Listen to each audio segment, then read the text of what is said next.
Owen sat across the mahogany table, looking like a tailored shark in his $3,000 suit. He was checking his watch, probably calculating how many minutes until he could go back to pretending I didn't exist. He thought this was just a formality. He thought his high-priced legal team had already buried me under a mountain of paperwork I couldn't understand. He didn't know that the cheap, neon-pink unicorn keychain sitting between us, the one his mother had called tacky debris, was actually a digital bomb about to vaporize his entire life. If you're watching this video, tell me where you're from or what time it is for you. The air conditioning in courtroom 4 hummed with a low, headache-inducing vibration that seemed to rattle inside my skull. It smelled like floor wax and old paper, a dry, dusty scent that stuck to the back of my throat. I sat with my hands folded in my lap, squeezing my fingers together until the knuckles turned white, then forcing them to relax, then squeezing them again. It was a rhythm. Squeeze, relax, breathe. If I stopped, I was afraid I might actually vomit right there on the polished wood table. Across the aisle, Owen looked pristine. Of course he did.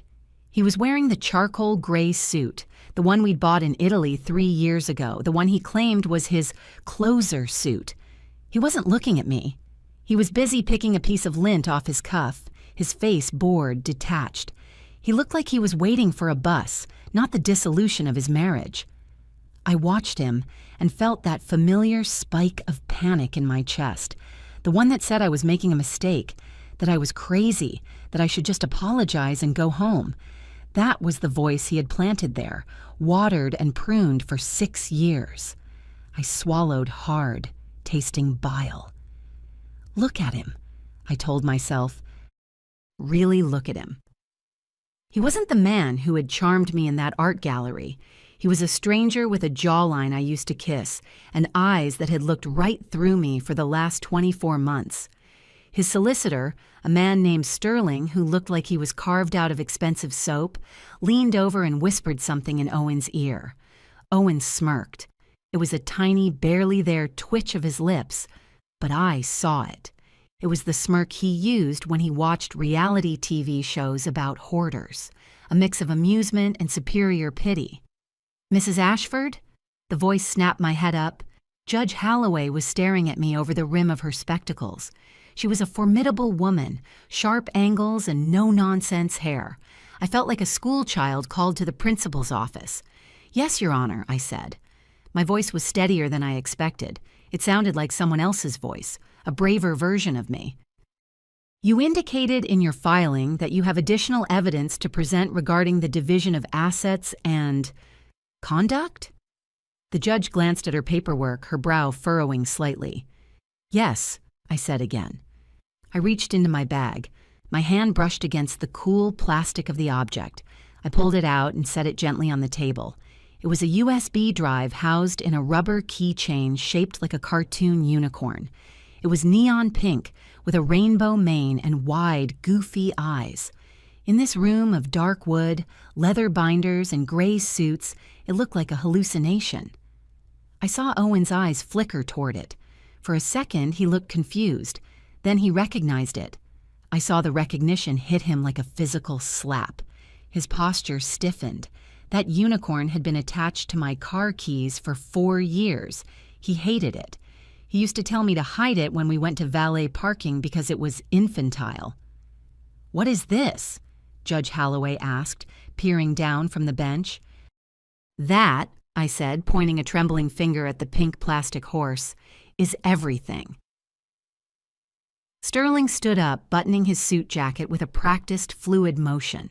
He didn't look worried, he looked annoyed, like a waiter who had been asked for ketchup at a Michelin star restaurant.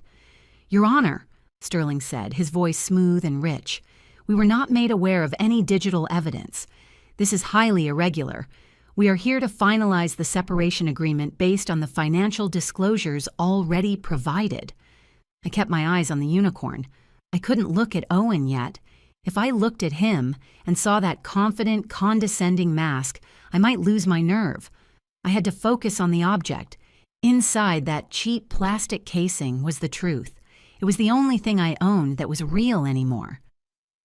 I filed the motion for late submission yesterday morning, Your Honor, I said, addressing the judge. It was accepted by the clerk. Judge Holloway shuffled some papers. She is correct, Mr. Sterling. The motion is here, though I admit the format of the evidence is unique. She picked up the unicorn, holding it by its rainbow mane. It swung back and forth, ridiculous and lethal. Mrs. Ashford, the judge continued, what exactly does this drive contain? I took a deep breath. This was the rehearsed part. I had said these words in the mirror 1,000 times. I had said them to Felicity until she was sick of hearing them. But saying them here, in this cold, echoing room, felt like jumping off a cliff. It contains audio recordings, Your Honor, I said, and emails, and recovered financial logs. I heard a sharp intake of breath from the other table. It wasn't Owen. It was Sterling. But Owen. I risked a glance. He wasn't smirking anymore. He was staring at the unicorn dangling from the judge's hand, his face pale, his mouth slightly open. He looked like he was trying to solve a complex math problem and failing.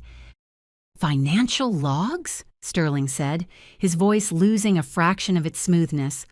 My client has been fully transparent. Actually, I interrupted. The old Chloe never interrupted.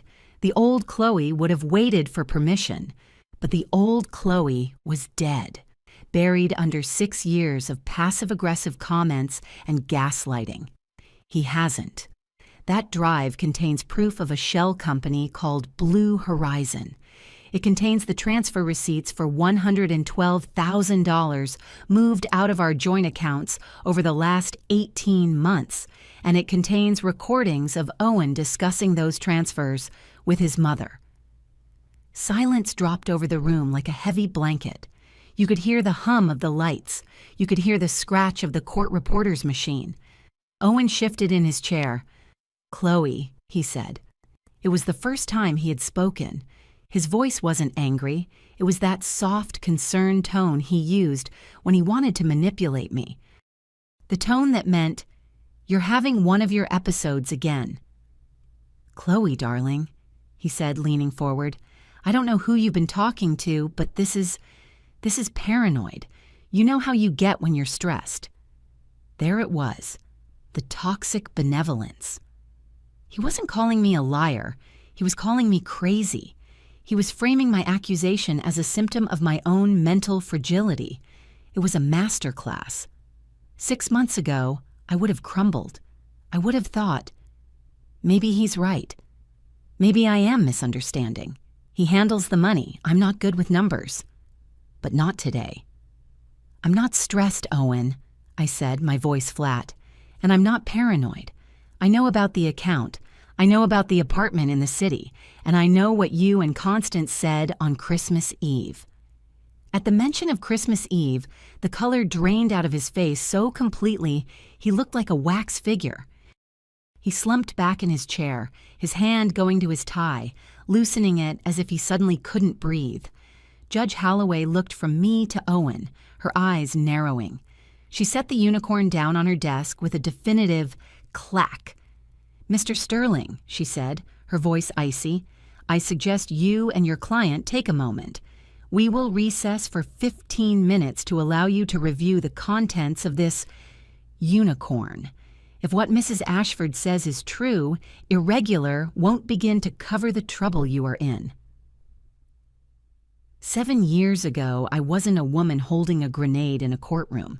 I was just a 24-year-old artist trying not to hyperventilate in a gallery that smelled of white wine and pretension. It was my first real show. Well, not my show. I was part of a New Voices collective, which meant I got 6 feet of wall space in the back corner near the restrooms. I was wearing a black dress I'd bought at a thrift store and altered myself, pinning it to fit my waist, hoping no one noticed the slightly frayed hem. I felt like an imposter. Everyone else seemed to have effortless hair and shoes that cost more than my rent. I was standing in front of my piece, a mixed media canvas of chaotic city streets overlaid with quiet, digital geometric shapes. When he appeared, he didn't walk, he glided. He was tall, with dark hair that fell perfectly across his forehead, wearing a navy blazer that fit him like a second skin. He held a glass of champagne loosely by the stem, looking at the art on the walls with a mixture of boredom and mild distaste, until he stopped in front of mine. I held my breath. I expected him to sneer. I expected him to walk past. Instead, he tilted his head. "Chaotic," he said. He didn't look at me. He was speaking to the canvas.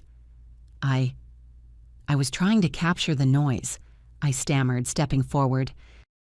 "The way the digital world tries to organize the mess of reality, but it's loud," he interrupted.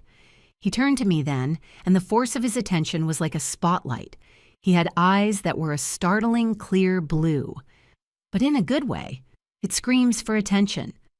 He looked me up and down. It wasn't a sexual look exactly.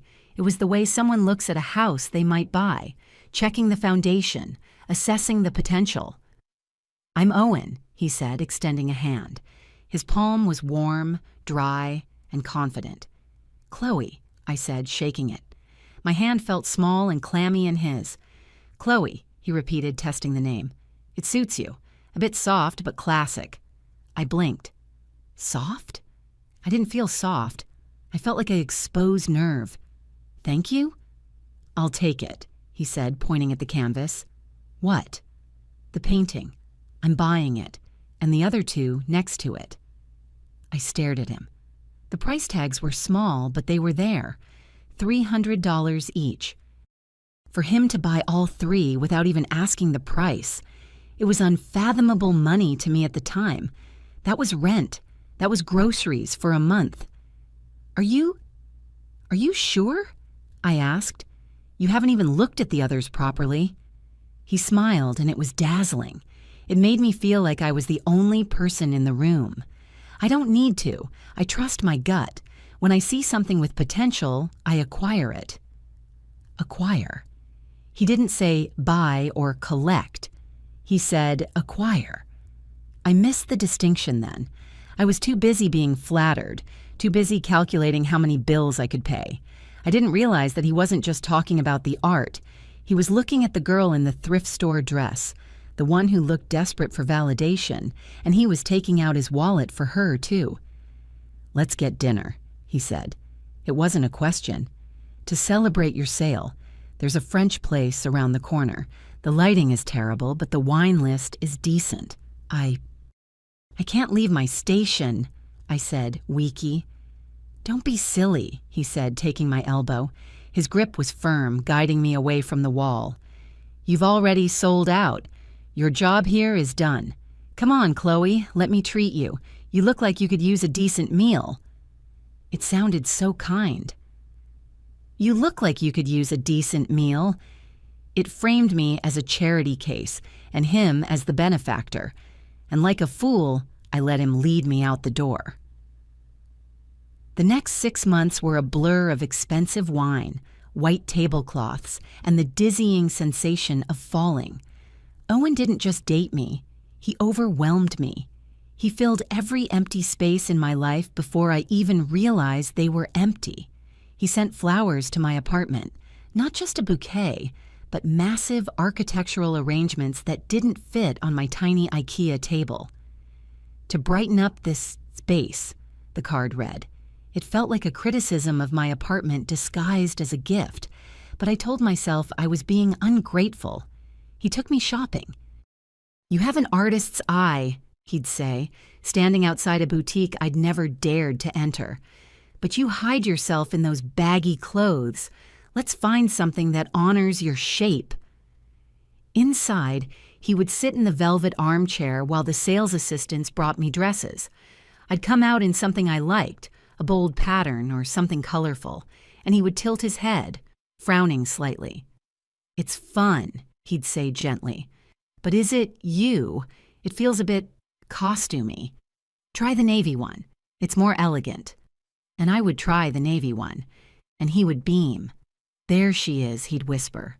"Stunning." I wanted to be stunning. I wanted to be the elegant woman he saw. So I stopped reaching for the patterns. I stopped wearing my clunky boots.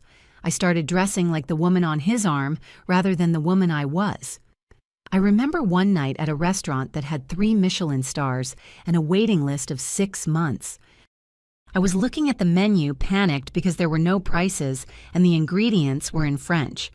"I think I'll have the chicken," I whispered to him. Owen smiled, closing his menu. "No, darling, you don't come here for chicken. You'll have the sea base, and we'll start with the foie gras." "I don't really like pâté," I said. "You've just never had good pâté," he corrected, signaling the waiter. "Trust me, I know what you'll like." When the food came, I ate it. I told him it was delicious, and he looked so pleased, so proud of me for expanding my palate. "See," he said, reaching across the table to stroke my hand, "you just need someone to show you what's possible. You've been settling for so little, Chloe. I'm going to give you the world." I looked at him, handsome and successful and seemingly devoted to me, and I thought, I am so lucky. I thought his control was care. I thought his correcting me was guidance. I didn't see that he was sandblasting away the parts of me he didn't like to create a smooth, reflective surface where he could admire himself. The first time I met his mother, I knew I was in trouble. We drove out to the estate in Surrey on a crisp Sunday in October. The driveway was gravel, long and winding, flanked by trees that looked like they had been standing since the Tudor period. The sound of the tires crunching on the stones sounded like money. Serious, old, quiet money. Constance was waiting for us by the front door. She wasn't what I expected. I was expecting a villain from a movie, cruel, cold, imposing. Instead, Constance was small. She was wearing a cashmere cardigan in a soft oatmeal color and gardening gloves. She looked cozy. "Owen!" she cried, pulling off a glove to cup his cheek. "You're late, but I forgive you." She turned to me. Her eyes were the same blue as Owen's, but where his were clear, hers were watery and sharp, like a diluted chemical cleaner. "And this must be Chloe," she said. She didn't offer a hand. Instead, she leaned in and did a weird air kiss near my ear. She smelled of lavender and expensive soap. "It's lovely to meet you, Mrs. Ashford," I said, remembering to stand up straight. "Oh, call me Constance," she said, stepping back to look at me. Her gaze swept from my boots, which I had polished, to my hair, which I had spent an hour curling. "You're very fresh-faced, aren't you? So natural." "Thank you," I said, though it felt less like a compliment and more like an observation of a deficiency. "Come inside," she said, ushering us into a hallway that was bigger than my entire apartment. "I've made tea, and Cook has prepared some scones, though I'm sure you're probably watching your figure, Chloe. You have such a sturdy frame, very healthy." My stomach dropped. Sturdy. It was a word you used for a table or a horse, not a girlfriend. We sat in the drawing room. Constance poured tea from a silver pot. "Owen tells me you do computer art?" she asked, handing me a cup and saucer that rattled because my hands were shaking. "Graphic design," I corrected gently, "and some mixed media fine art." "Fascinating," she said in a tone that suggested it was anything but. "My friend Martha's son does something similar. He makes posters for nightclubs. Is that what you do? Posters?" "I design branding for small businesses," I said, feeling my face heat up. "Logos, websites, it's quite technical." "Of course it is," she said, smiling benignly. "It sounds very modern. It must be so nice to have a little hobby that brings in some pocket money." "It's my career," I said. "I support myself." Constance laughed, a light tinkling sound. "Oh, you are delightful, so spirited. Owen, she's charming, really, a breath of fresh air. It's so good of you to bring someone so different into the house. It shakes things up." She looked at me with what looked like genuine affection, and I felt utterly paralyzed. She hadn't insulted me directly. She had called me healthy, natural, and delightful. but I felt like she had just patted me on the head and called me a stray dog that Owen had decided to feed. Later that afternoon, Owen went to take a call in the study. Constance had disappeared into the garden to check on her roses. Left alone, I wandered toward the French doors that opened onto the terrace, needing some fresh air. I was about to step out when I heard voices. Constance was just around the corner, out of sight. She must have been talking to a neighbor or a friend who had dropped by. I had seen a Range Rover pull up earlier. "Yes, brought her down for lunch," Constance's voice drifted in. "She's sweet, a bit rough around the edges, obviously. South London accent, though she tries to hide it." My hand froze on the door handle. "Is it serious?" another woman's voice asked. "Oh, who knows with Owen?" Constance sighed. "He loves a project. You know how he is. He finds these broken little things and thinks he can fix them. Remember the girl with the purple hair? Or that waitress? But this one seems presentable?" "She's a fixer-upper," Constance said, her voice dripping with sympathetic pity. "Poor thing. She clearly has no idea how to dress or hold a teacup, but Owen enjoys the molding process. It makes him feel benevolent. I give it 6 months before he gets bored of the teaching and wants someone who already knows the curriculum." I stepped back, my heart hammering against my ribs. Broken little thing, fixer-upper, project. I turned and almost ran into Owen, who was coming out of the study. "Whoa," he said, catching my arms. "Where's the fire?" "I want to go," I whispered, my voice trembling. "I want to leave." "Now." "Why? What happened?" He looked genuinely concerned. "I heard your mother," I said, tears stinging my eyes. "She told her friend that I'm a fixer-upper, that I'm a project for you, that you just like molding broken things." Owen didn't get angry. He didn't storm out to confront her. He just sighed and pulled me into a hug, stroking my hair. "Oh, Chloe," he said softly, "you're being sensitive. You know how the older generation is. She doesn't mean it maliciously." "She called me a broken thing, Owen." I pulled away to look at him. "She's just protective," he said, holding my gaze with that intense blue sincerity. "She sees that you're from a different world and she worries. She's just trying to help you fit in. If she comments on your manners or your clothes, it's because she wants you to be comfortable here. It's her way of caring."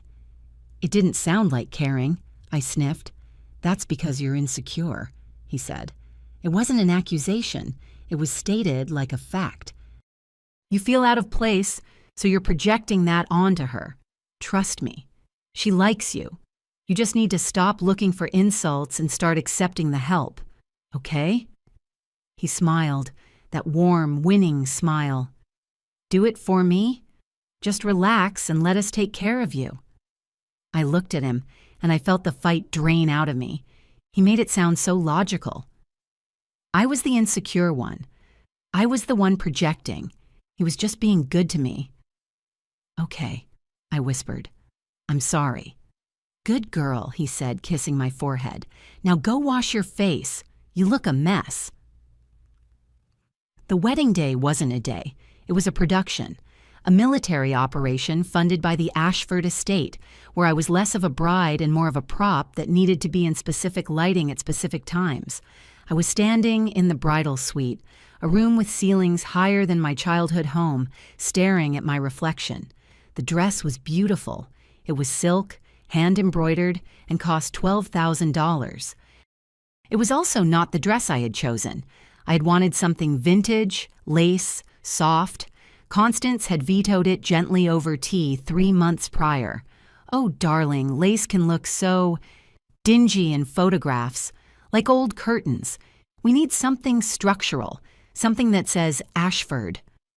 So I wore the structure. I felt like I was encased in armor. There was a knock at the door, and Constance swept in.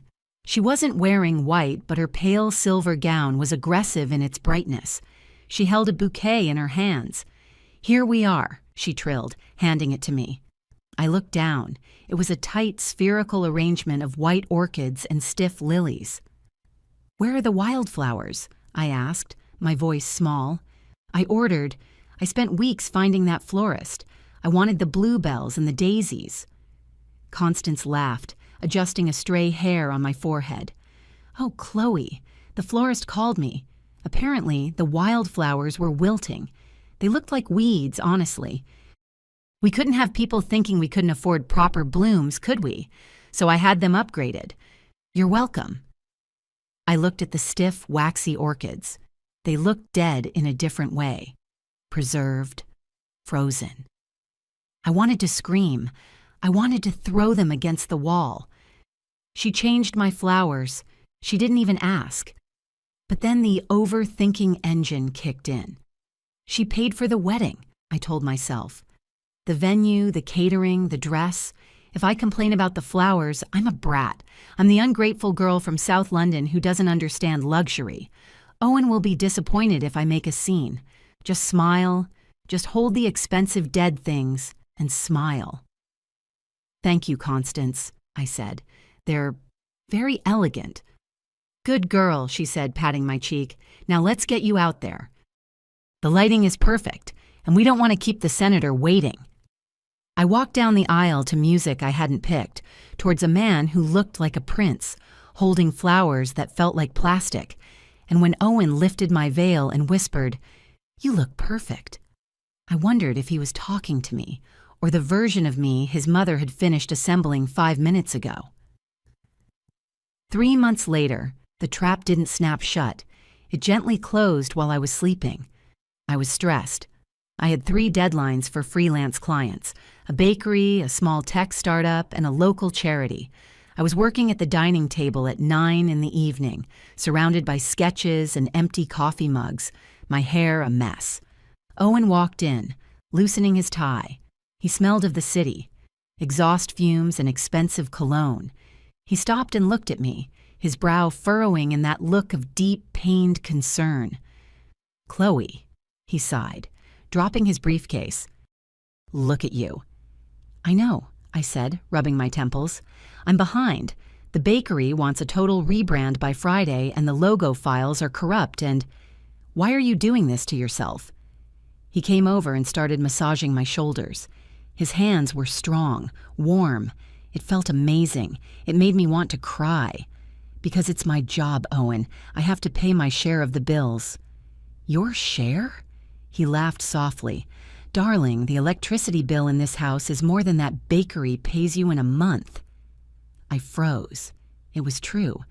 But hearing him say it made my stomach turn over. I need to work. I need to contribute. "You do contribute," he said, leaning down to kiss my neck. "You make this house a home. You support me. Do you know how much easier my life is when I come home and you're not frantic? When you're happy?" I stopped typing. "When I'm not frantic." "I hate seeing you stressed for pennies," he whispered. "It kills me, Chloe. Why don't you drop the difficult clients? Keep 1 or 2 if you must for a hobby, but let me take care of the heavy lifting. I make enough for both of us, more than enough. Why should we both be miserable?" He's right, I thought. Why am I killing myself? I made $2,000 last month. He made 40. It makes no mathematical sense for me to be this stressed. He just wants to take care of me. He wants me to be happy. Isn't that what a husband does? I suppose I could let the tech startup go, I said hesitantly. "Let them all go," he said, kissing my temple. "Take a sabbatical. Focus on the garden. Focus on us. You deserve to breathe, Chloe." I leaned back into him, letting the tension drain out of my shoulders. I thought I was accepting a gift. I didn't realize I was handing over the keys to my own survival. The bank looked like a cathedral.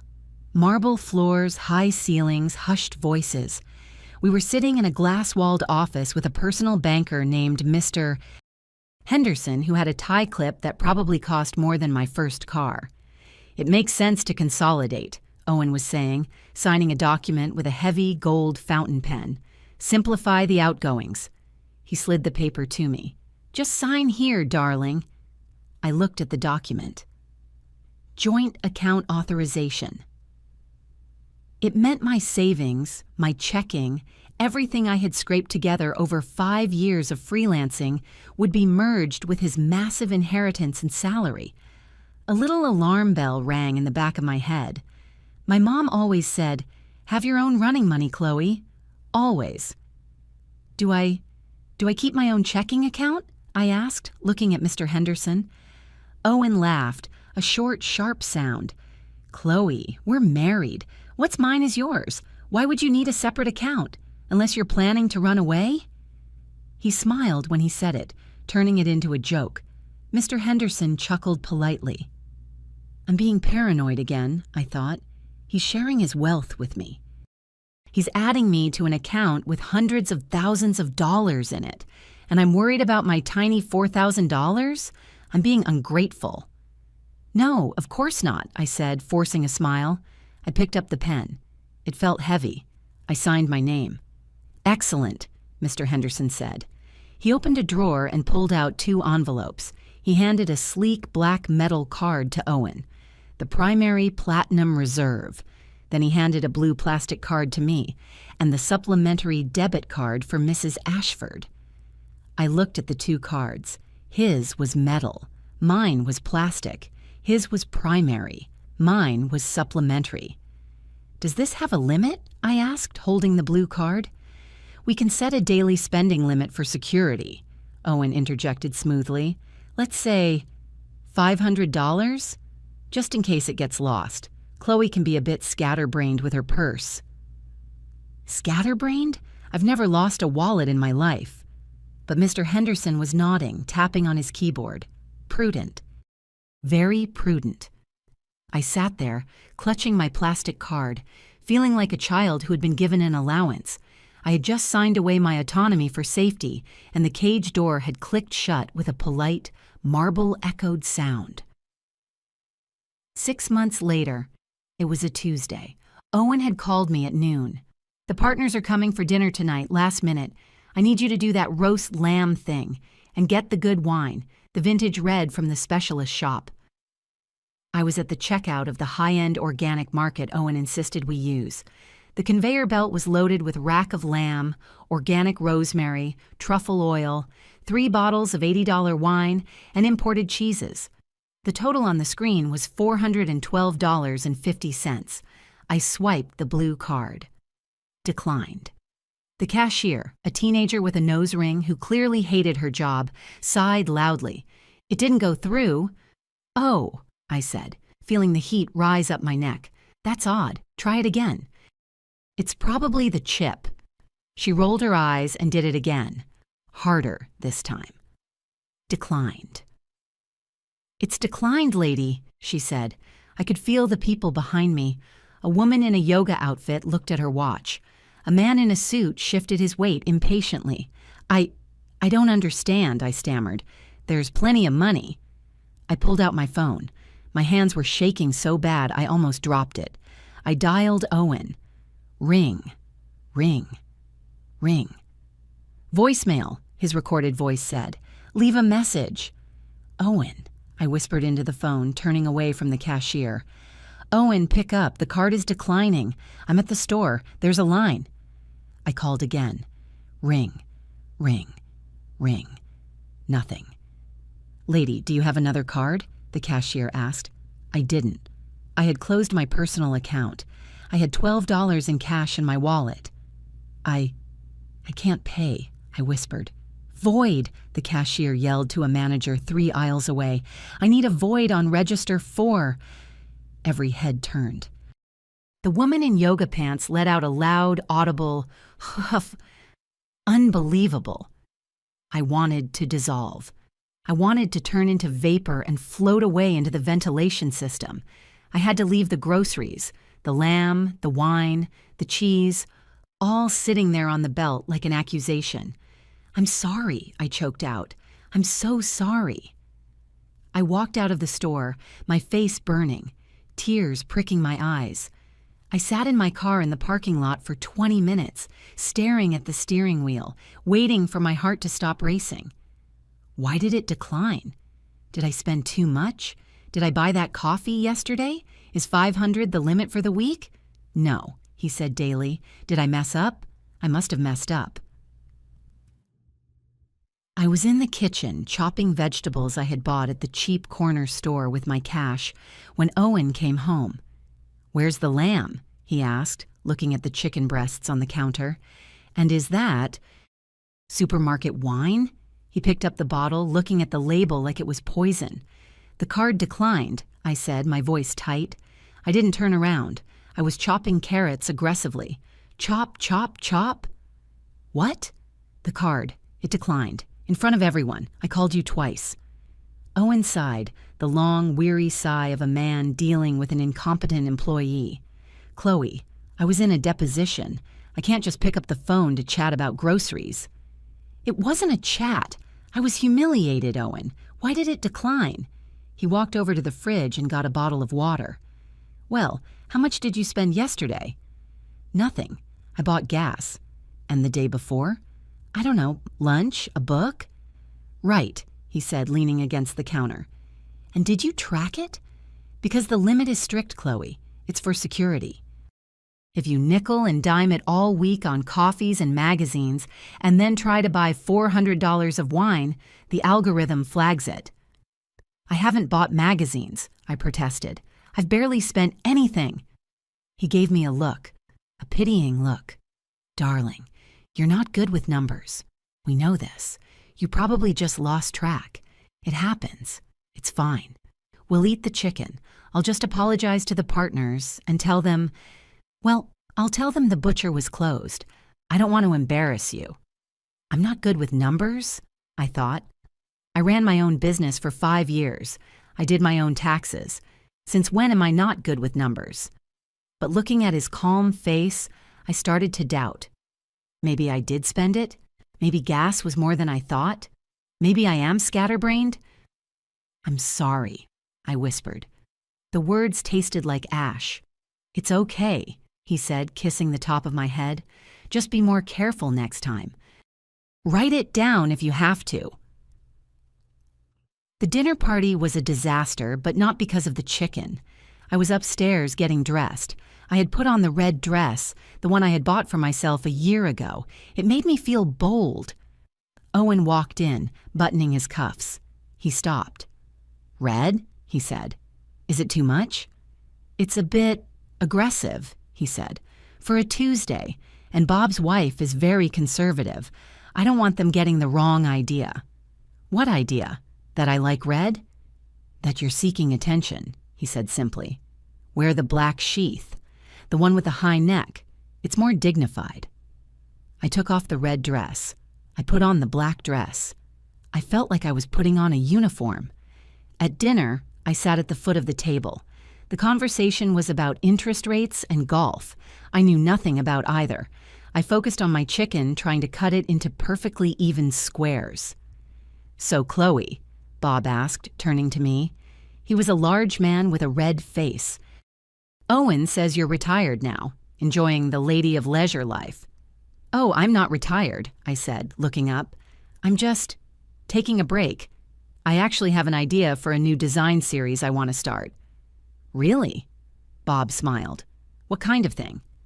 "Well," I said, excited to finally have a topic I could speak on, "I've been noticing that a lot of minimalist branding is actually having less impact than maximalist designs. I think people are craving complexity." "Fewer," Owen said. I froze. "What?" "You said less impact," Owen said, smiling at the table. "But impact in this context is countable in terms of metrics, so strictly speaking, it implies fewer impacts. Or perhaps you meant lesser impact. Either way." He laughed, a small, dry chuckle. "Chloe is brilliant visually, but the grammar sometimes... Well, you can take the girl out of South London, right?"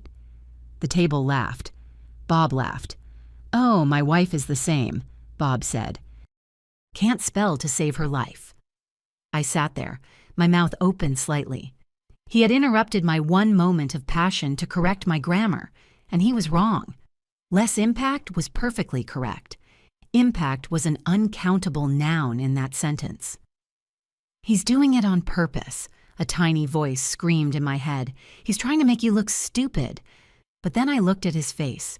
He was smiling at me, winking, like we were in on the joke together, like it was affectionate teasing. Maybe I am wrong, I thought, shrinking down in my chair. He went to private school. He's a lawyer. He knows words better than I do. I should just stop talking. Every time I talk, I embarrass him. I'll go get the dessert, I said, standing up. Good idea, Owen said. And check the coffee. You burned it last time. I walked into the kitchen, the laughter of the guests following me like a physical weight.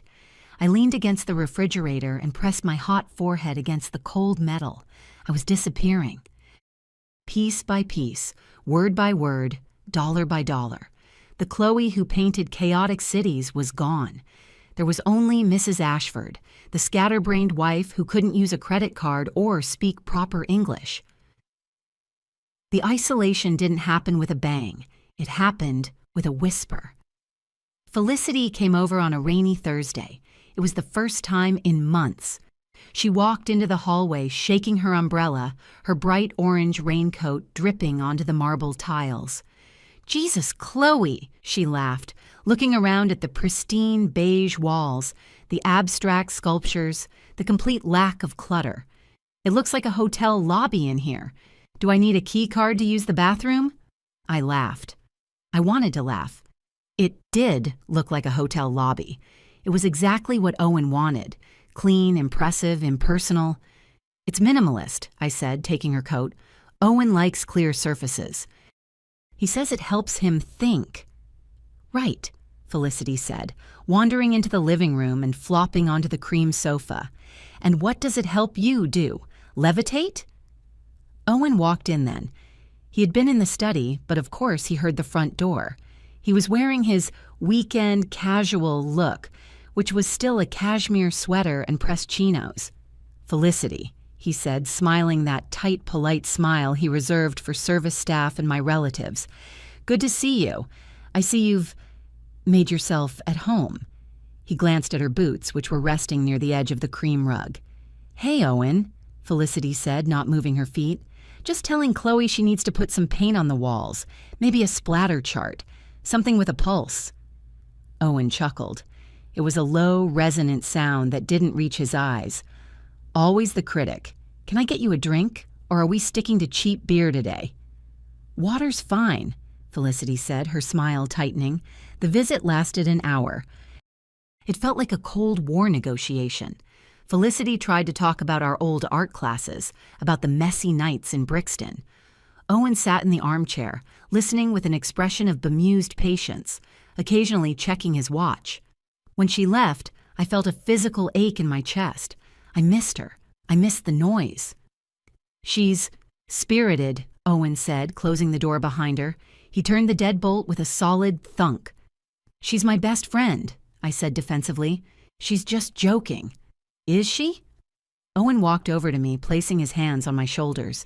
He looked deep into my eyes, his expression full of sorrowful wisdom. Darling, didn't you hear it? The bitterness? What bitterness? The comments about the house, the hotel lobby, the cracks about the cheap beer. She's jealous, Chloe. It drips off her. She's not jealous. She's Felicity. She's authentic. She's stuck, Owen corrected softly. She sees you here, evolving, growing, building a life of substance, and she hates it.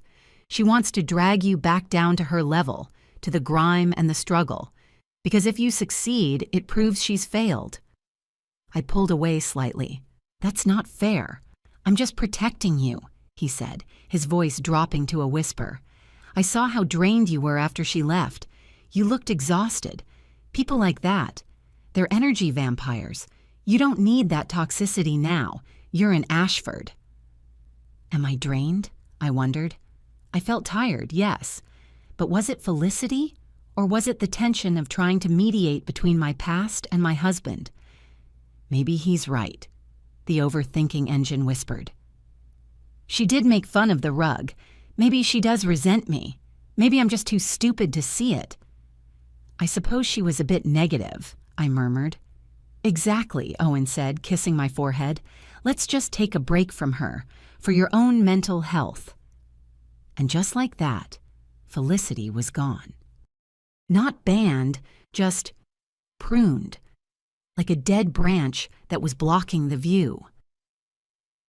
It started in November, the big case, the merger from hell. The excuses were vague, grand, and unassailable. You can't argue with a merger. You can't nag a husband who is keeping the roof over our heads while he works until 2 in the morning. I was lying in bed, staring at the ceiling. The digital clock read 1:14. The sheets on his side were cold and flat. I picked up my phone. "Are you okay? Do you need me to wait up?" I typed it. I deleted it. If I text him, I'm being needy, I thought. He's working. He's exhausted. If I nag him, I'm just adding to his stress. I'm the wife who supports, not the wife who demands. But my stomach was twisting in knots. I remembered the way he had angled his phone away from me at breakfast. I remembered the way he had jumped when I walked into the bathroom while he was showering. He's cheating. The thought was a sharp, hot needle. "No, you're crazy," I countered immediately. "You're insecure. That's what Owen says. You're projecting. Who would he cheat with? He works all the time. He loves you. He bought you this house." I heard the front door open downstairs. The alarm beeped, then silenced. Heavy footsteps on the stairs. I closed my eyes. I made my breathing slow and even. I pretended to be asleep. I couldn't face him. I couldn't look him in the eye and ask, because if the answer was yes, my life was over. And if the answer was no, I was the psycho wife he said I was. He came into the room. He didn't turn on the light. I heard the rustle of his clothes being shed, the clinking of his belt buckle. He smelled of cold air and something else. He climbed into bed. He didn't reach for me. He turned his back, pulling the duvet tight around his shoulders. "Owen," I whispered into the dark. "Sleeping, Chloe," he grunted, exhausted. "Don't start. Don't start." As if my existence was an argument he didn't have the energy to win. I lay there, listening to his breathing even out, and felt the loneliness settle over me like a shroud. 2 weeks later, I was doing the laundry. We had a housekeeper, Magda, who came on Tuesdays, but Owen didn't like her touching his shirts. "She uses too much starch," he'd said. "She ruins the fibers." So I did his shirts, hand-washed, air-dried, ironed with distilled water. It was my penance, my contribution. I picked up a white dress shirt he had worn on Thursday, the night of the client dinner. I lifted it to spray the collar with stain remover, and I froze. There was a scent. It wasn't sweat. It wasn't his cologne, which was sandalwood and citrus. It was heavy, floral, powdery, like dead roses and vanilla. I knew that smell. My heart hammered against my ribs. I brought the fabric to my nose and inhaled deeply, feeling sick. It was Shalimar. Constance wore Shalimar. I stood in the laundry room, gripping the shirt, my mind racing in loops. Why does he smell like his mother? Maybe he saw her, I thought. Maybe he stopped by the estate. But he had told me he was in the city all day. The estate was an hour south. Did she come to the city? Why wouldn't he tell me? Then a darker thought crept in, a thought so twisted I tried to push it away. Does his mistress wear the same perfume as his mother? It seemed impossible, but then I remembered Constance's comment from years ago. Owen has always been very guided by my tastes. I walked into the study, the shirt in my hand. Owen was on his laptop. "Owen," I said. My voice sounded thin. He didn't look up. "You smell like Shalimar." He stopped typing. He turned his chair slowly. "Excuse me?" "This shirt," I said, holding it up. "From Thursday. It smells like your mother's perfume." Owen stared at me. For a second, just a split second, I saw panic. His pupils dilated, but then the shutter came down, and the mask of weary patience slid into place. "Mother was in town on Thursday," he said. "She had a dermatologist appointment on Harley Street. We grabbed a quick coffee. She was emotional. Her friend Martha passed away. She hugged me. Is that a crime, Chloe? Hugging my grieving mother? You said you were with clients, I whispered. I was, he snapped. I saw her for 20 minutes between meetings. Jesus, do I have to log every bathroom break for you? Do I need a GPS tracker? No, You just what? You're sniffing my laundry like a bloodhound? It's pathetic, Chloe.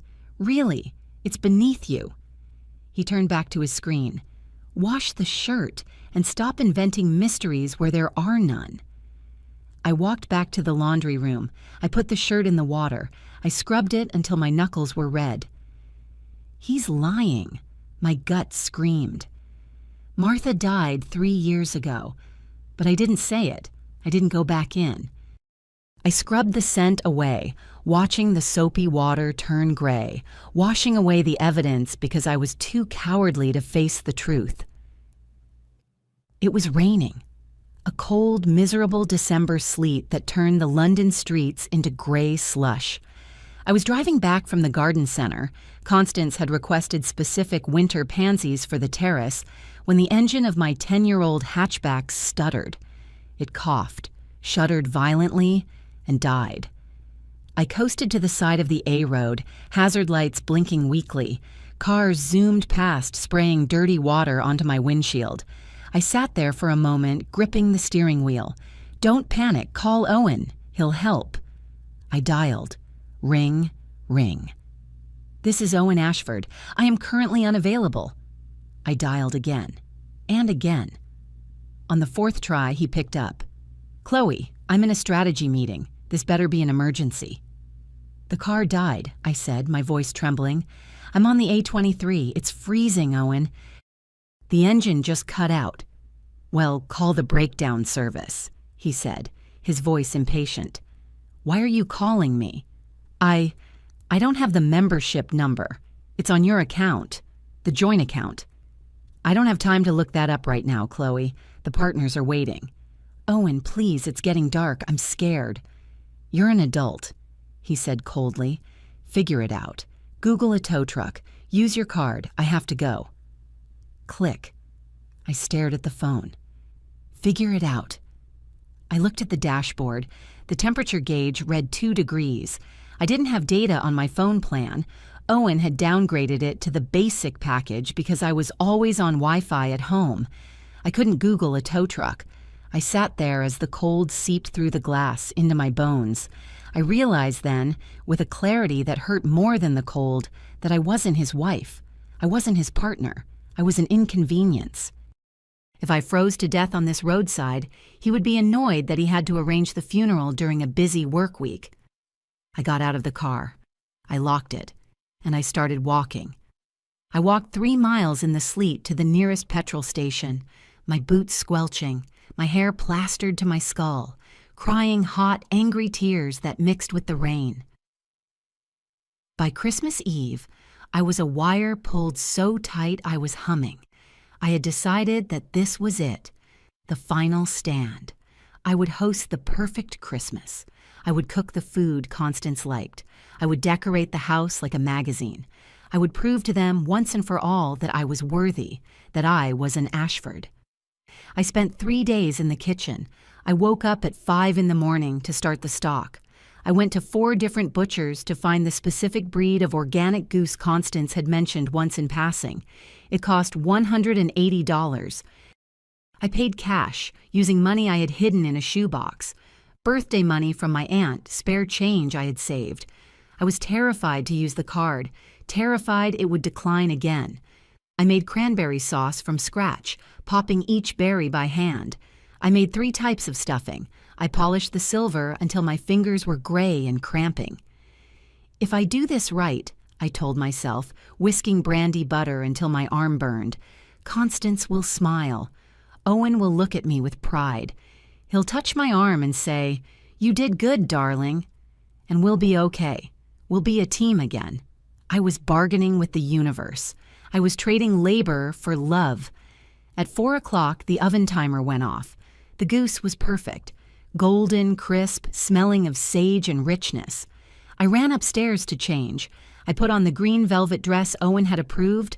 I put on the pearl earrings he had given me for our first anniversary. I looked in the mirror. I looked tired. My eyes were shadowed, but I forced a smile. "Showtime," I whispered. "Don't mess this up." They arrived at 7. Constance, Owen's brother Marcus, his wife Julia, and 2 cousins I barely knew. They swept in like a tide of expensive wool and entitlement. "Smells meaty," Constance said, handing me her fur coat without looking at me. "It's goose," I said breathlessly. "Organic free range. And I made the chestnut stuffing you like." "Oh, chestnuts," she sighed. "Bit heavy for the evening, isn't it? But I suppose you've gone to the trouble." We sat down. The table looked beautiful. I had used the good china, the crystal glasses, the fresh holly centerpieces. I served the food. I walked around the table, spooning potatoes, carving meat, pouring wine. I felt like a waitress. "This wine is excellent, Owen," Marcus said, raising his glass. "From the cellar." "Picked it out myself," Owen said, leaning back. "Thought it needed a bit of body to stand up to the rustic cooking." Rustic. I had spent 12 hours on this meal. It was French culinary school level. They started talking about a ski trip they were planning for February. "We should do Val d'Isère again," Julia said. "The chalet is available." "I can't do the second week," Owen said. "Court dates." "Oh, shift them," Constance waved a hand. "You need the break, darling. You look peaked." I sat at the end of the table, cutting my goose into tiny pieces. No one looked at me. No one asked if I wanted to go skiing. No one asked how I was. I've never been skiing," I said, trying to insert myself into the conversation. Silence. They all turned to look at me as if the salt shaker had suddenly spoken. "Well," Constance said with a tight smile, "it is rather expensive and technical. It takes years to learn properly. You'd probably find it miserable, dear, all that cold, and the equipment is very specific." "I could learn," I said. "I'm a fast learner."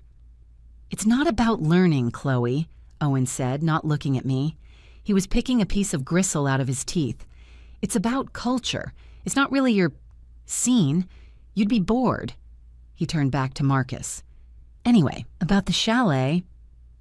The conversation flowed over me, around me, closing the gap where I had tried to enter. I sat there, surrounded by the people I had tried so hard to please, and I realized I wasn't just invisible. I was a ghost.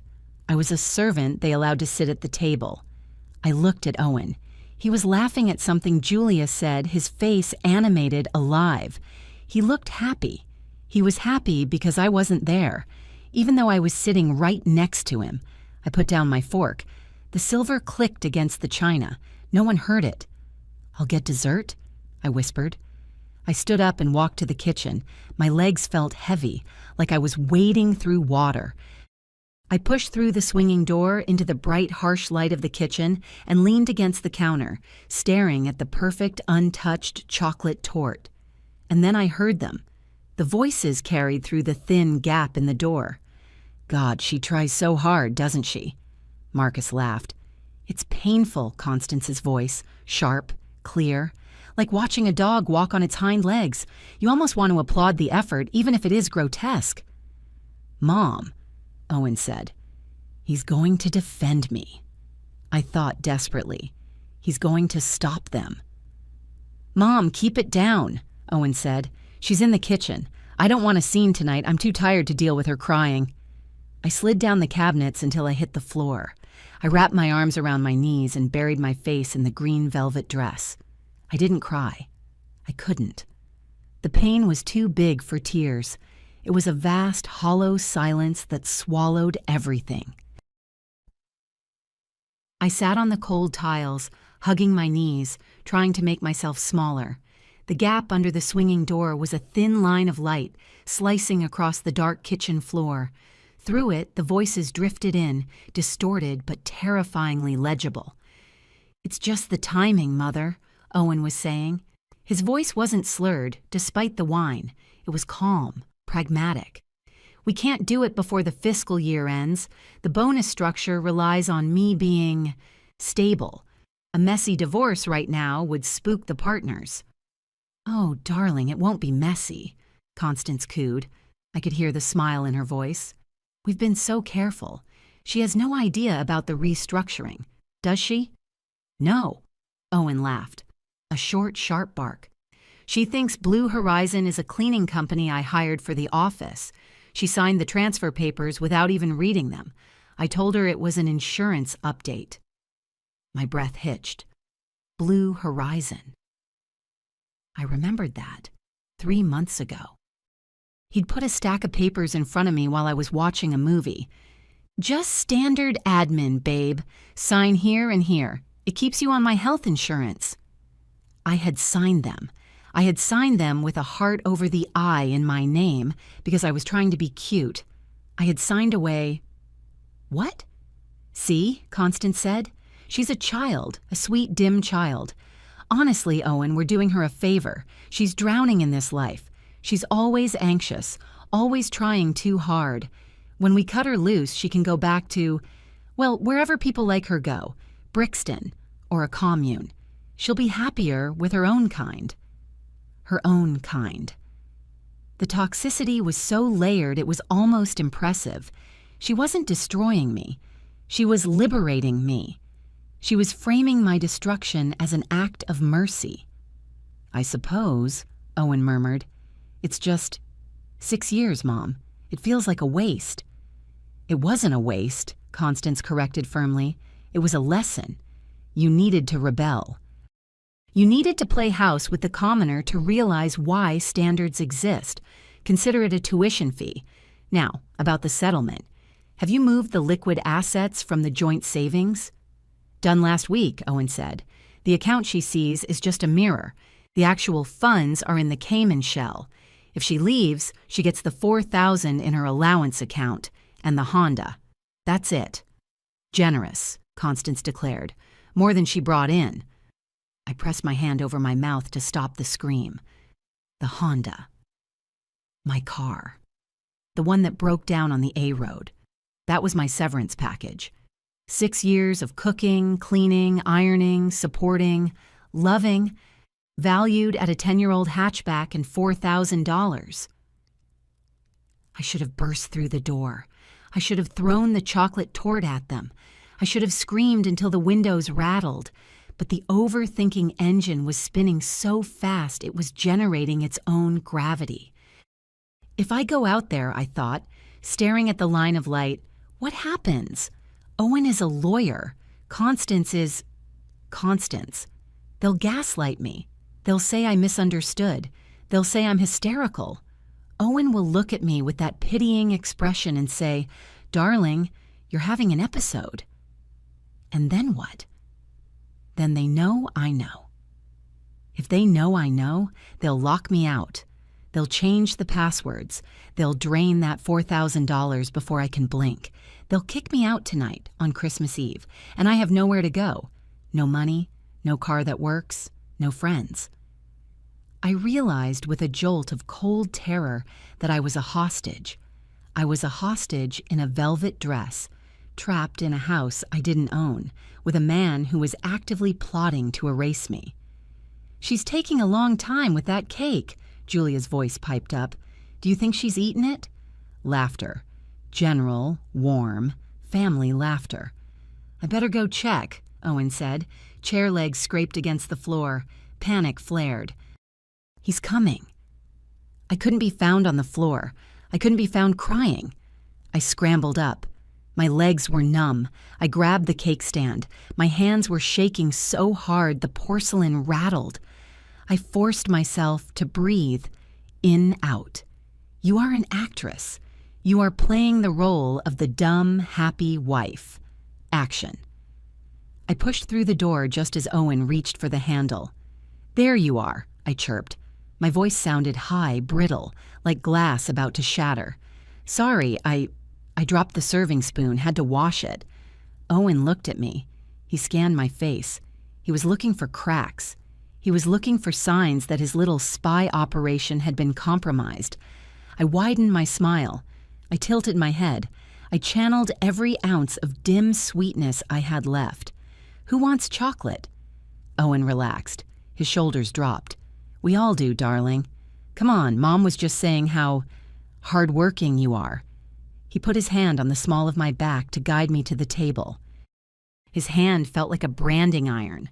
I walked to the table, set down the cake, and cut 6 perfect slices for the people who wanted me dead. The rest of the night was a blur of nausea and performance art. I ate the cake. It tasted like ash. I laughed at Marcus's jokes. I nodded when Constance critiqued the texture of the ganache.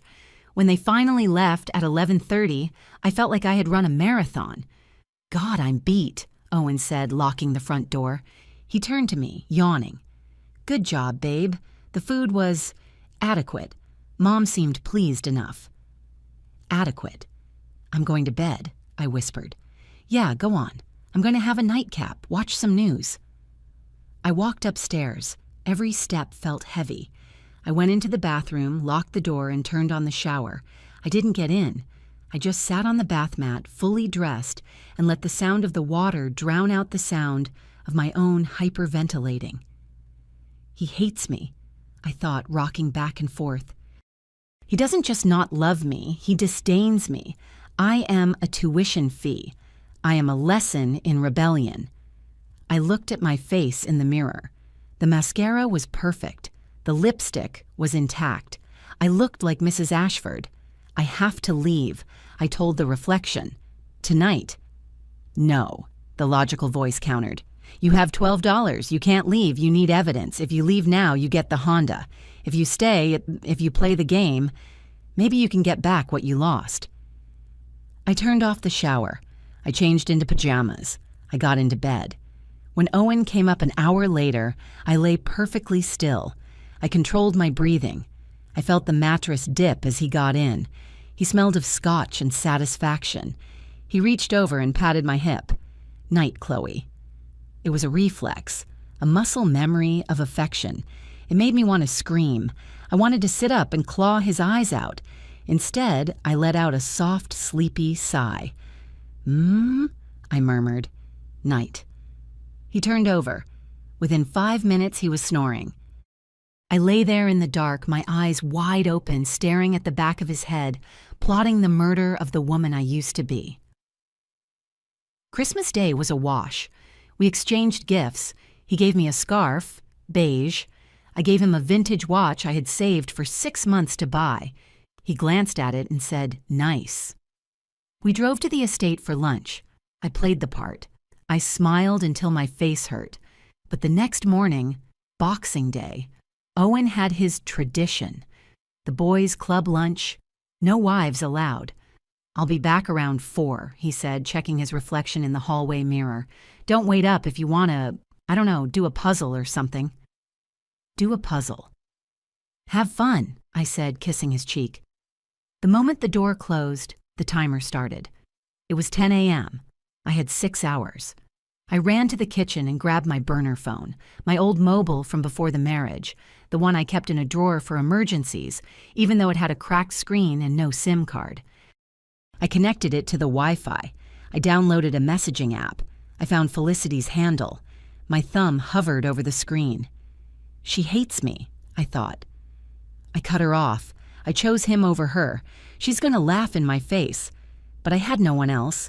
My mother was in a care home with dementia. She didn't even know who I was most days. I typed, Felicity, it's Chloe. I know I'm the last person you want to hear from. But you were right about everything. He's destroying me. I need help. Please. I hit send. I stared at the screen. 1 minute, 2 minutes. Ping. Felicity. Is this a joke? Chloe. No, I'm hiding in the bathroom. I overheard him and his mother. They're divorcing me, hiding assets. They called me a mongrel. 3 dots appeared. Disappeared. Appeared again.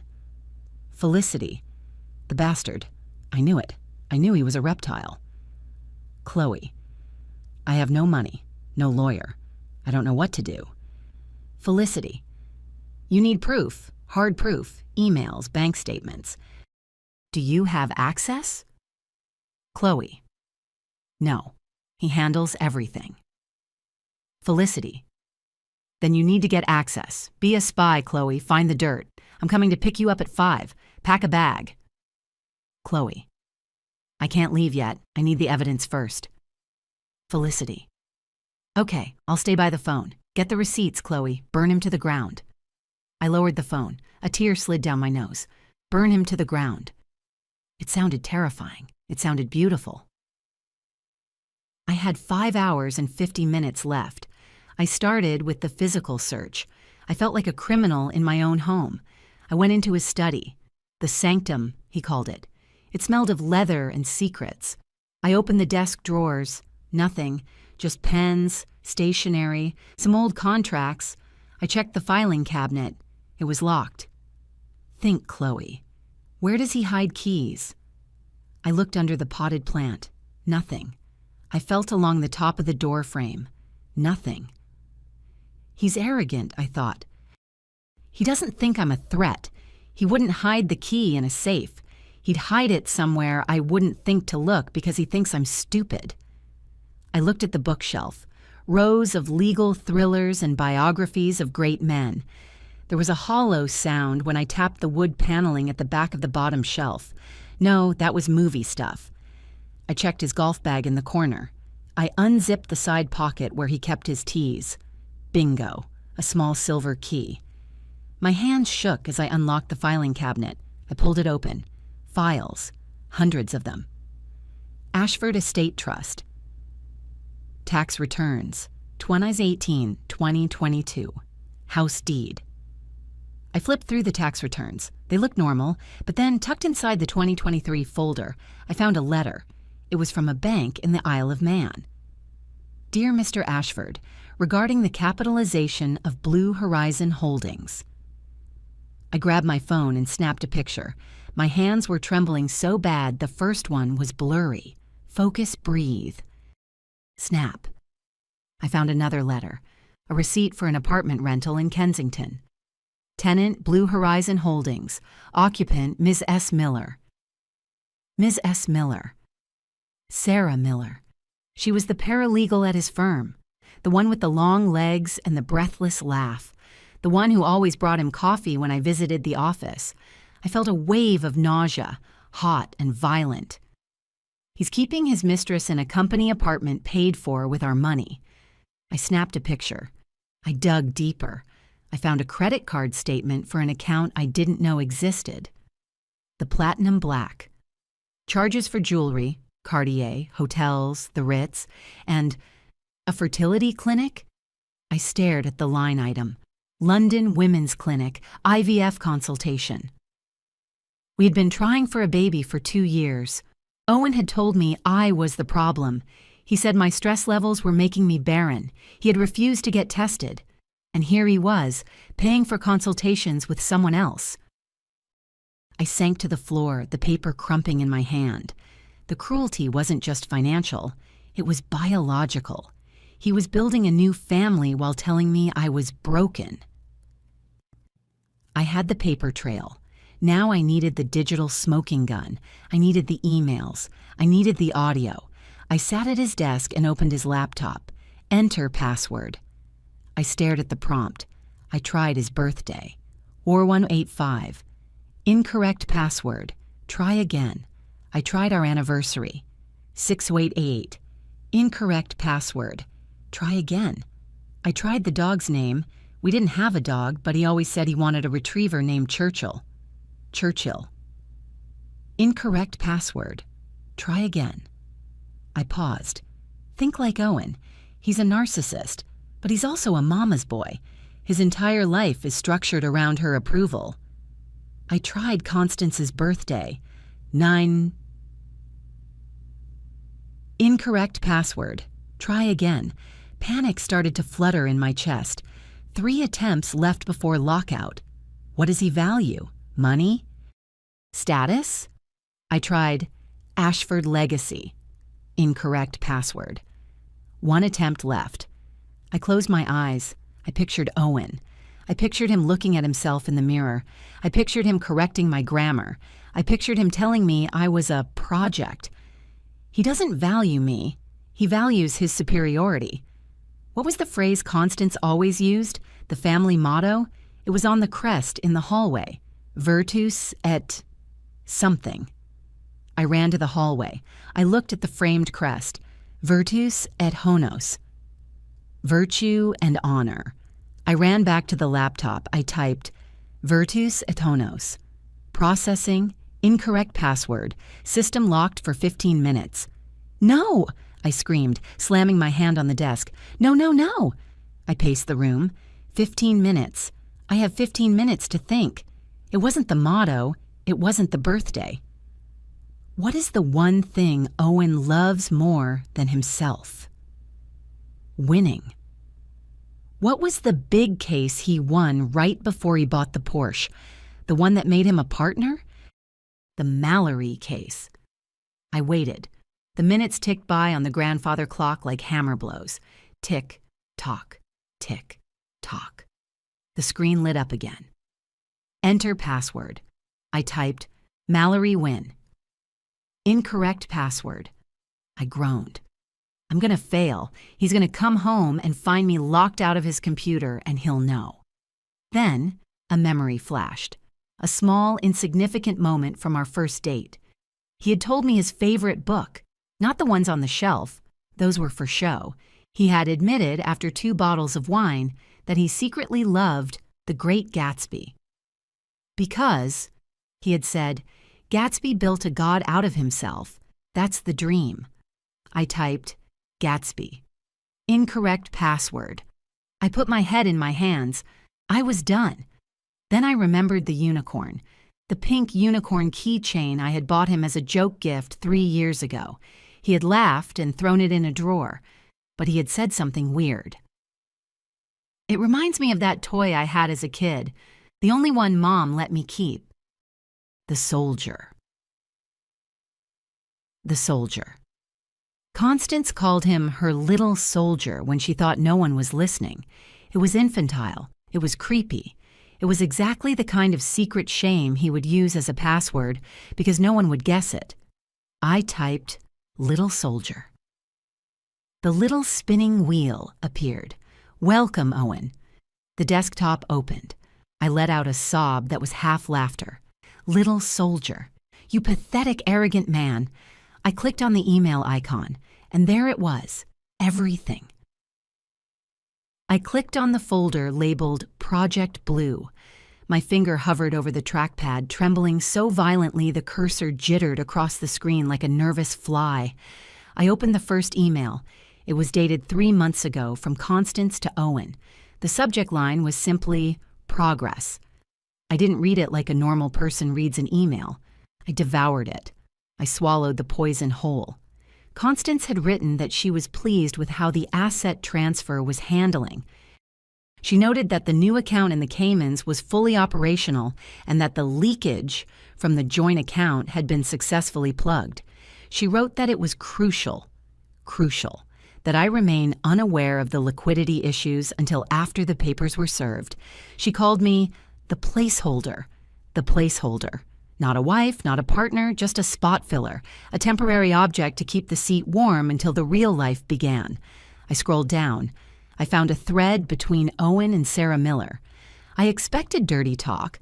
I expected love letters. I didn't expect the domestic banality of it, which somehow hurt worse. Owen had written to Sarah asking if she liked the layout of the Kensington apartment. He asked if the cleaning service, paid for by my husband with our money, was satisfactory. Sarah had replied that she loved the natural light. She mentioned that the nursery would look beautiful in the second bedroom. Nursery. The word hit me like a shovel to the stomach.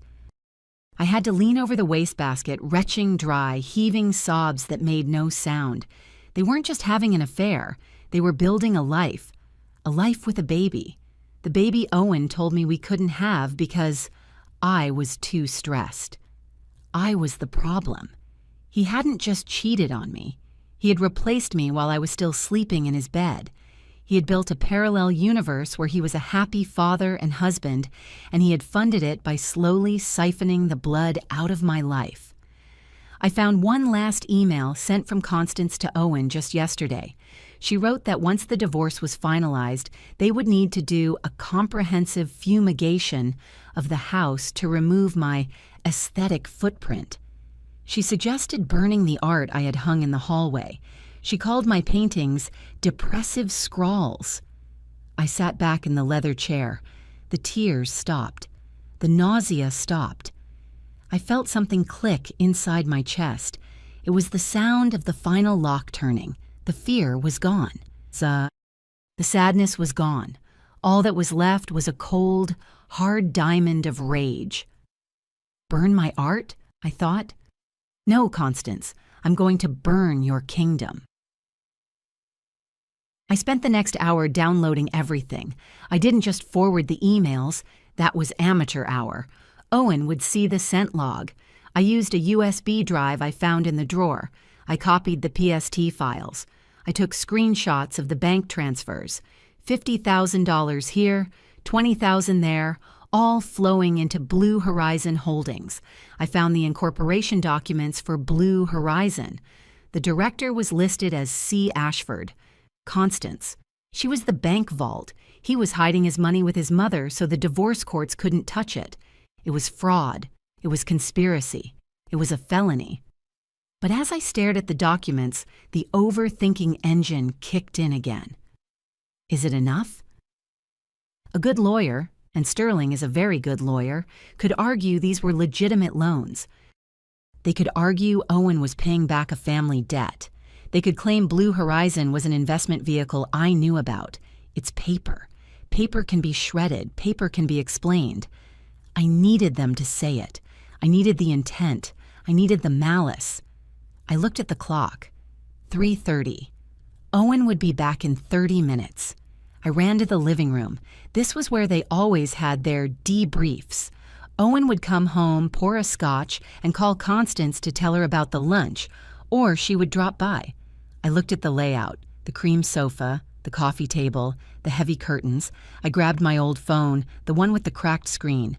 I opened the voice recorder app. I tested it. Testing, testing. The waveform jumped. I needed to hide it. I dropped to my knees by the sofa. I felt underneath. There was a small tear in the lining of the dust cover. I shoved the phone inside the fabric, angling the microphone out.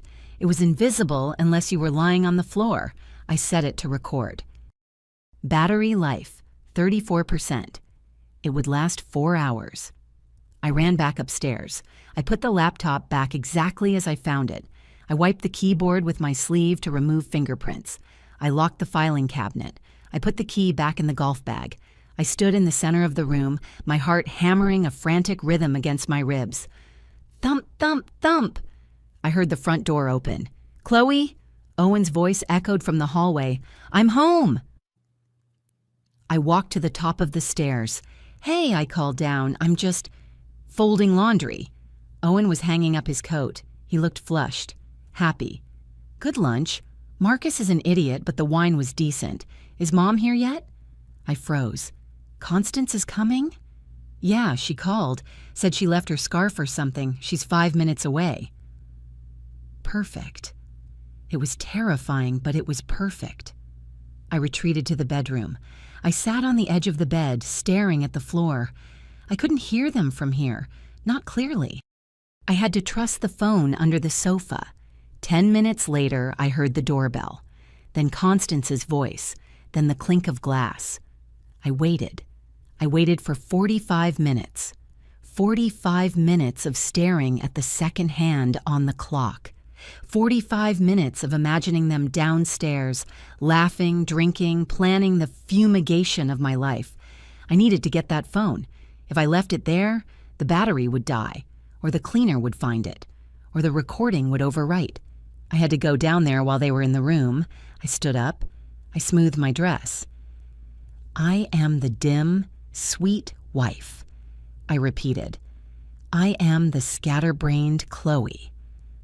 I walked downstairs. They were in the living room. Owen was on the sofa, right on top of the phone. Constance was in the armchair. Oh, hello, dear, Constance said, looking up. We were just discussing the landscaping. "Hi," I said. "I was just looking for my earring. I think I dropped it." "Your earring?" Owen asked, annoyed. "Can it wait?" "It's the pearl one," I lied. "The one you gave me. I'm terrified Magda will vacuum it up."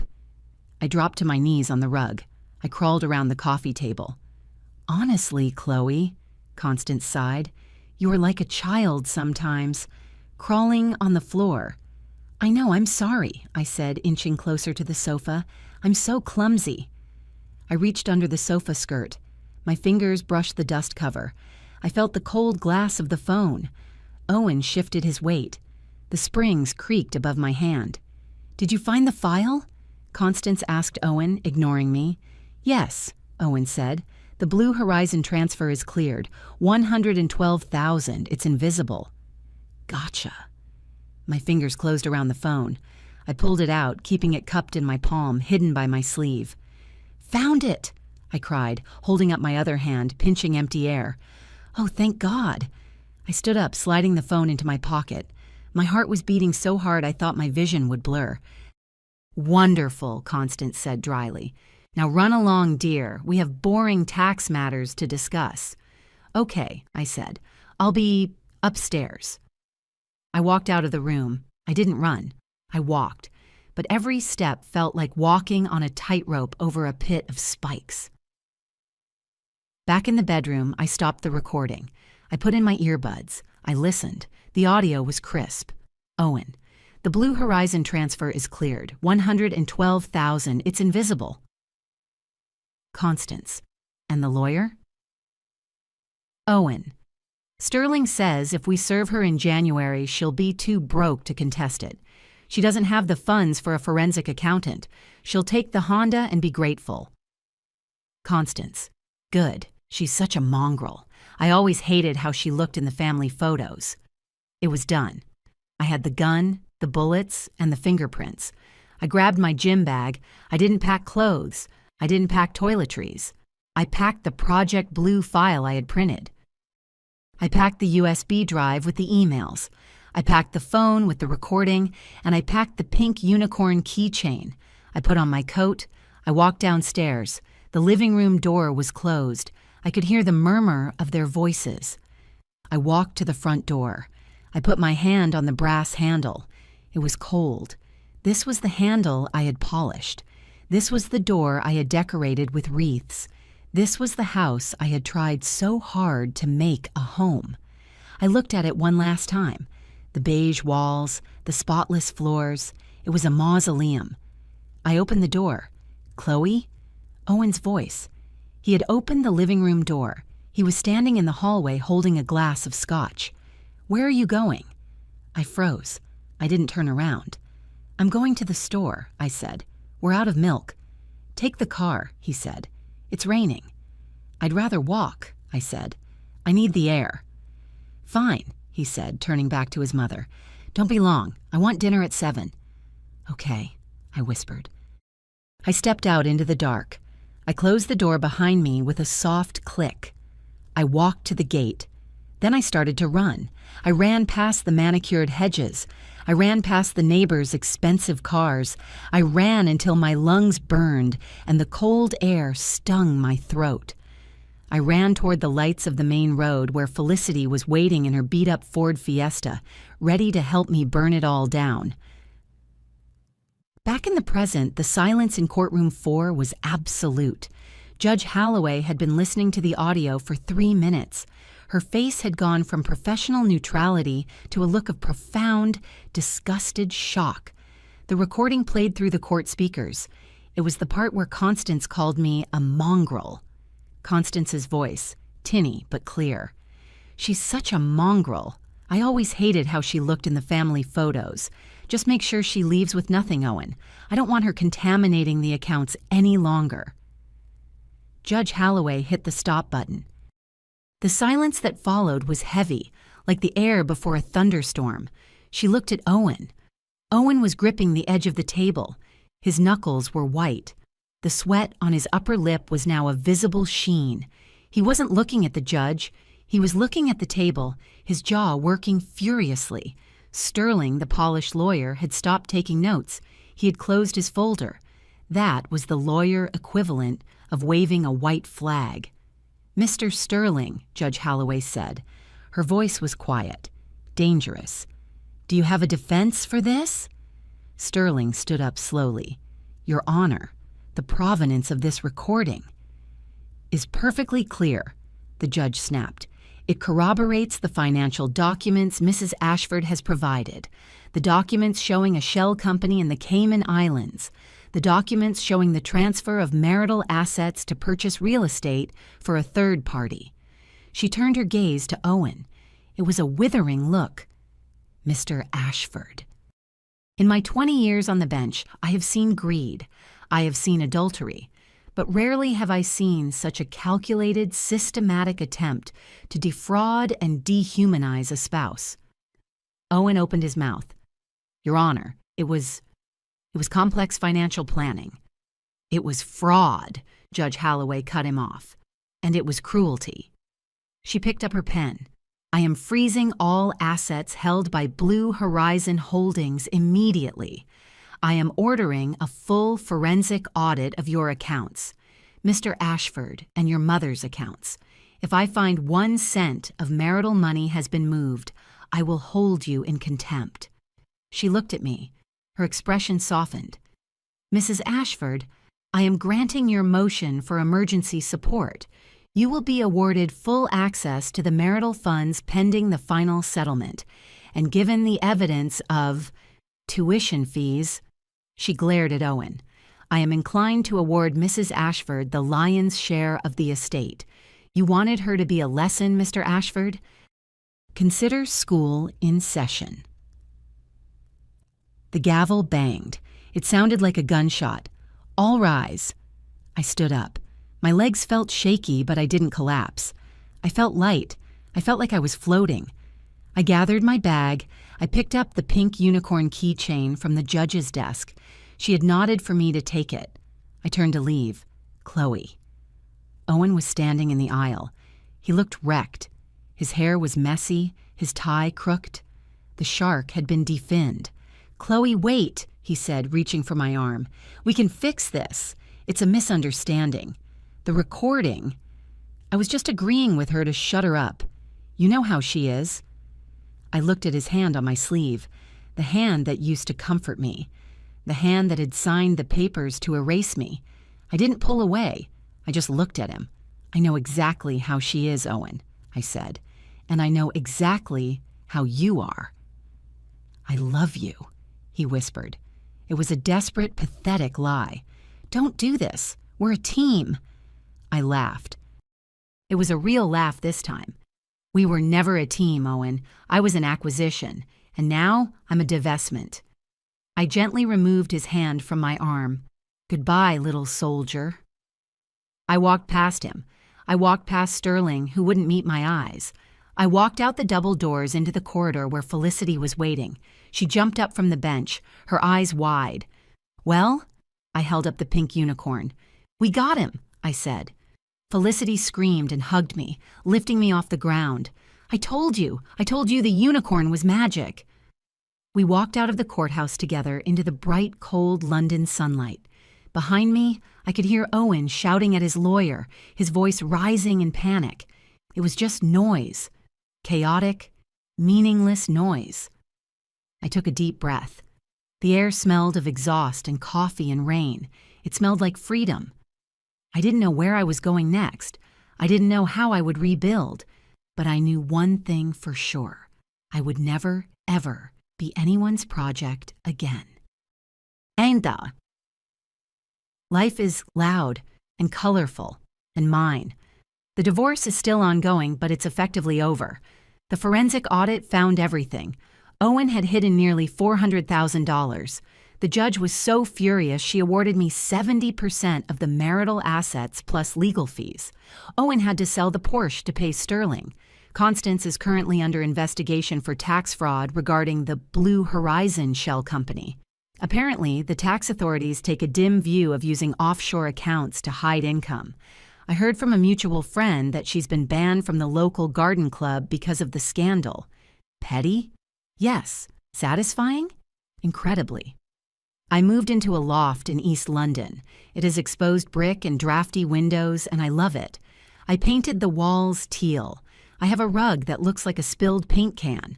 I relaunched my design business. My first client? A law firm that specializes in divorce cases for women. I designed their logo, a phoenix rising from the ashes. Owen tried to call me once, drunk, at 2 a.m. He left a voicemail crying about how the apartment in Kensington was cold, and Sarah Miller had left him because he was too much drama. I didn't delete the voicemail. I saved it. I keep it on the pink unicorn drive right next to the evidence. Sometimes, when I'm feeling a little unsure, or when the old voice in my head tells me I'm not good enough, I plug it in. I listen to him cry, and then I get back to work. If this story resonated with you, leave a like and consider subscribing. You can also drop any comment below, even just one word. Maybe tell me where you're watching from, or what time it is right now. Sometimes one word is enough to say you were here.